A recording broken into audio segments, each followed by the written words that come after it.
Hi everyone, I'm Jenny Deluty.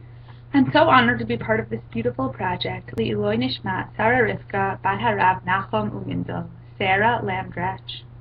I know this project was so treasured by Sarah, as well as all of her family and friends, and it's so meaningful that we're able to finish it together in her memory. Yehi Zichra Baruch. Today we'll be learning Perek Kuf Yud Aleph, chapter 111. Just to put the Perek into a little bit of context, after finishing a few prakim that are very David-centered, all starting from Kuf Chet, Shir Mizmor LeDavid, Kuf Tet, Lamnatet LeDavid, and Kuf Yud, LeDavid Mizmor, we now encounter Perek Kuf Yud Aleph, and we sort of switch gears.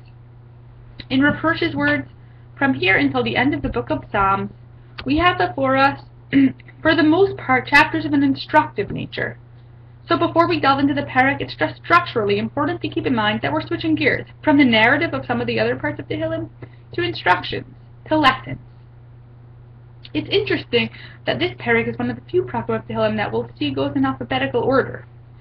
In my mind, at least, almost literally telling us that if we follow an ordered set of guidelines of A, and then B, and then C, and then D, perhaps we can improve ourselves and work towards the goal that the Perek sets out. So the obvious question remains, what are these instructions? What is the chapter trying to teach us? If we're making this critical switch between narrative to instruction, what are we to learn? On the surface, the Perek seems to be talking about the Jewish people's relationship with God. That is how God relates to us. The Perek starts off by telling us God's concern for His people. We'll start with the second pasuk, go through the Perek, and then come back to the first pasuk at the very end. So starting with the second pasuk, pasuk bet, we read, Gedolim Maaseh Hashem, great are the acts of Hashem. Why? Because Drushim L'chol Maasehem, because provisions are made for all of their desires, for everything that they need. Quite simply, one of the ways that God relates to His nation is that of protection. He helps us by sustaining us. And on that note, Rav Hirsch points out that this phrase includes every creation, that God didn't make any creation that He couldn't provide for. In Rav Hirsch's words, the thought that no creature is too insignificant for God's concern should make every thinking man aware of the fact that everything on earth deserves respect because it bears the stamp of God, and thus we too ought to respect ourselves as creatures of God. Not only do we understand that God provides for every creation alike, but I think Rav Hirsch's point is that we must turn around and emulate God's actions. That the pasuk is saying to us that if He can provide for all creation alike, then we must view and respect every creation. Notably, the fact that He includes self-respect is a lesson in and of itself, that we must respect our fellow man and do good for them and lead a life that shows dignity both for ourselves as well as for others. So getting back a little bit to the content of our Perek, this protective nature, the fact that God provides for us, is just one of the ways that God relates to us. So what else does He do? So let's move along to Pasuk Gimel. In Pasuk Gimel we read, Hod v'hadar pa'alo, beauty and majesty of might are His work. Why is this? Sitzkato medet la'ad. Part of the beauty and might emanate from the way He relates to His nation, namely with tzedek, with justness.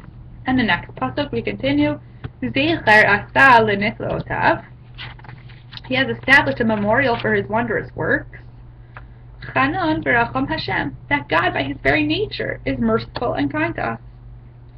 So moving on to pasuk Hey, Teref natan li rayav yiskor le'elokim brito. When He has given food to those who fear Him, He is ever mindful of the covenant. So this relationship between man and God is linked officially in a covenant, we learn. Koach ma'asav higid la'amot latit lahem nachalat goyim. Again, emphasizing God's greatness and His power in this relationship with us, that He revealed the power of His work to His people to give them the inheritance of nations. In the seventh pasuk, we continue about the things that God does for us, saying, Ma'aseh yadav emet, that the works of His hands are truth, u'mishpat ne'emanim kol pkudav. Hence, His mandates are sure, smuchim la'ad olam asuyim be'emet b'yashar, that they find support forever, to the end of time, if they are done in truth and to an upright man. And then finally, that in God's ultimate expression of kindness, that p'tu shalach la'amo, sivad le'olam brito kadosh v'norah shemo, that redemption He has sent to His people, but His covenant He has commanded forever, holy and awesome is His name. So just to summarize a little what we have so far, that God relates to us by providing for our needs, Drushim l'chol ma'aseyem, teref natan li're'av, that He gives to those who fear Him, that He relates to us with justness, sitkato omeda la'ad, that He is by His very nature gracious and compassionate, right? We said Chanun v'rachum Hashem, and that He has an everlasting covenant with us, tiskor le'olam brito, smuchim la'ad, He supports us, and finally, that in His ultimate kindness, that He sends us pidu shalach la'amo, that He sends redemption as an ultimate expression of His kindness and love for His people. So now I guess the question becomes, what do we do to deserve such a relationship with God? And I think that the Perek really begins and ends by telling us just this. The first and last pasukim of our Perek tell us not only how God relates to His people, but how we ought to relate back to God to be beneficiaries of His relationship to us. In other words, the unique relationship is two-sided.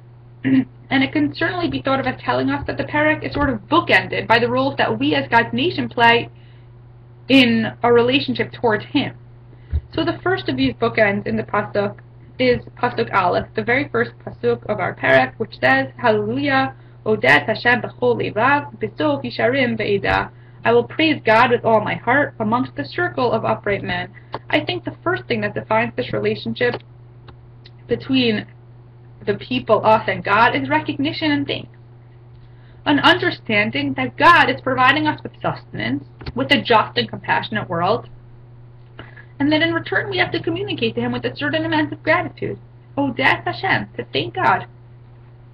I think this is obviously a lesson that can extend from the realm of a divine relationship, and of course can relate to any relationship. No relationship is one way. A giving and a loving relationship must be met with a deep appreciation of the kindness being shown. So in terms of something to take away from this Perek, I think this is certainly one important lesson. But like I mentioned in the beginning, I think that this Perek is sort of bookended by ways that we can relate back to God. And that's one of the psukim in this Perek that I want to focus on. It's the very last pasuk, where we read, Reshit chachma yirat Hashem, seichal tov l'chol osehem, tihlato omed la'ad. Sounds familiar, right? The beginning of wisdom is the fear of the Lord. The understanding of what is good is given to each one of those who practices them. The praise of His acts endures in the end.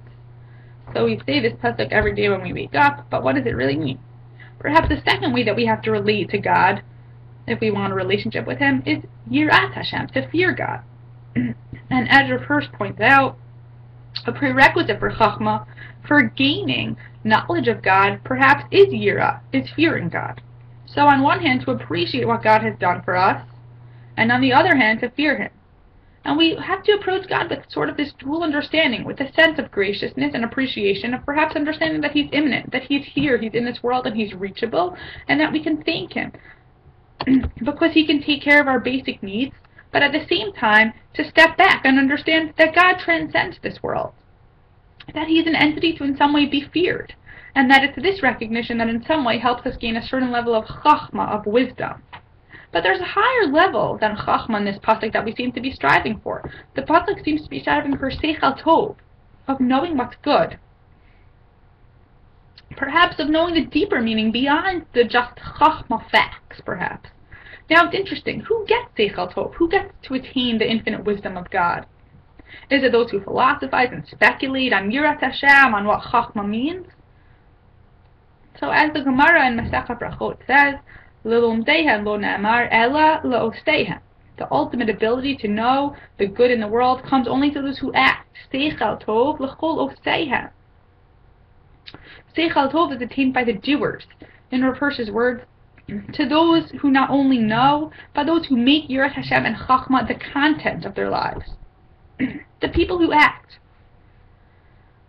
The people who run and do something about what they know. I think this is the second lesson to be taken from this Perek. In highlighting how we can relate to God, we must take the knowledge of this world and put it to use, to do something good.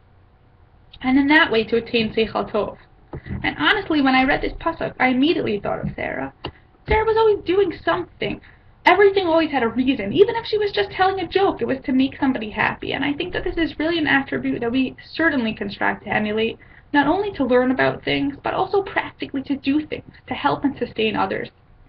So just to summarize our Perek, this Perek can be thought of as describing our unique relationship with God, that He gives us our needs, kol chafseihem, He gives us a world of justice, sidkato madelad, and mercy, chanan berachom Hashem. But like all relationships, it goes two ways.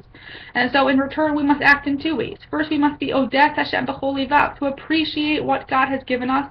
And second, to be oseihem, to take the knowledge of the world and to put it to action. And I hope that we can find it in ourselves to use both of these lessons to improve relationships both in the spiritual realm and also those with friends and family, and in that zechut to bring an aliyah to the neshama of Sarah Rivka, Bat Harav, Nachum, Umindel. Thank you.